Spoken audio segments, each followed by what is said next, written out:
Vous vous promenez tranquillement dans la campagne anglaise et là, au fond d'un trou creusé pour piéger les loups, vous découvrez deux enfants. Ils sont terrifiés, vêtus de tissus que vous n'avez jamais vus et ils s'expriment dans une langue qui ne ressemble à rien de connu. Mais le plus troublant, ce n'est pas ça. Le plus troublant, c'est leur peau. Elle est verte, d'un vert profond et inexplicable. Ce n'est pas le début d'un conte de fées, mais une histoire bien réelle consignée par des chroniqueurs du XIIe siècle.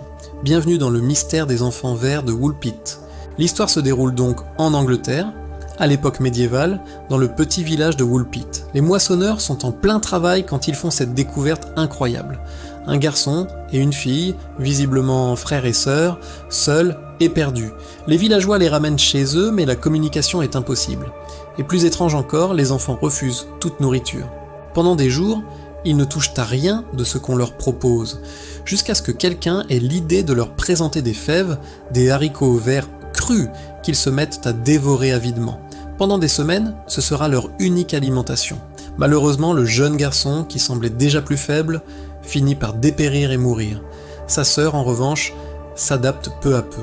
Elle commence à goûter d'autres aliments et, chose fascinante, sa peau perd progressivement sa teinte verte pour prendre une couleur tout à fait normale. Avec le temps, elle apprend même à parler anglais et est baptisée sous le nom d'Agnès. C'est là que le mystère s'épaissit encore. Une fois capable de communiquer, Agnès raconte son histoire. Elle et son frère venaient d'un lieu appelé le pays de Saint-Martin. Là-bas, dit-elle, tout était vert, et le soleil ne se levait jamais. Ils vivaient dans un monde crépusculaire, une sorte de pénombre éternelle. Un jour, alors qu'ils gardaient le troupeau de leur père, ils ont entendu un bruit fort, comme des cloches, et ont suivi le son à travers une caverne. Ils ont marché longtemps dans l'obscurité, puis ont débouché à la lumière vive du jour, près du trou à loups où les villageois les ont trouvés. La lumière du soleil les a éblouis et effrayés, et ils n'ont jamais pu retrouver le chemin de la caverne. Alors, que s'est-il passé? Comment expliquer cette histoire? Les théories sont nombreuses. Certains historiens pensent qu'il pourrait s'agir d'une allégorie, une sorte de conte populaire.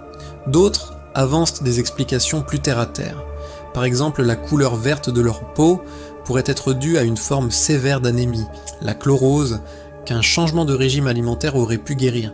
Leur langue inconnue et leurs vêtements étranges pourraient signifier qu'ils étaient des enfants d'immigrants flamands persécutés à l'époque qui se seraient perdus. Mais ces explications laissent des questions en suspens.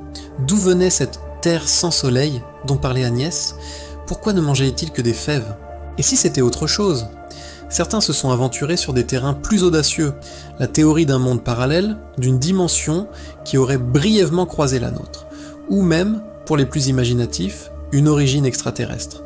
Les enfants seraient-ils tombés d'un autre monde, accidentellement échoués sur Terre? Le pays de Saint-Martin serait-il une autre planète? Agnès a vécu le reste de sa vie en Angleterre, elle se serait même mariée et aurait eu des enfants.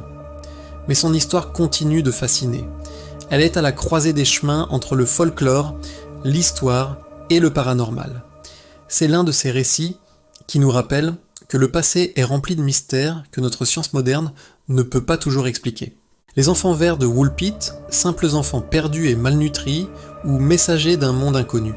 Le mystère reste entier. Quelle est votre théorie? Pensez-vous qu'il s'agit d'une simple maladie ou de la preuve de l'existence de mondes parallèles? Dites-le moi dans les commentaires, j'ai hâte de lire vos avis. Si cette histoire vous a plu, n'oubliez pas de laisser un pouce bleu et de vous abonner pour ne pas manquer nos prochaines explorations de mystères historiques. Merci d'avoir regardé et à très bientôt.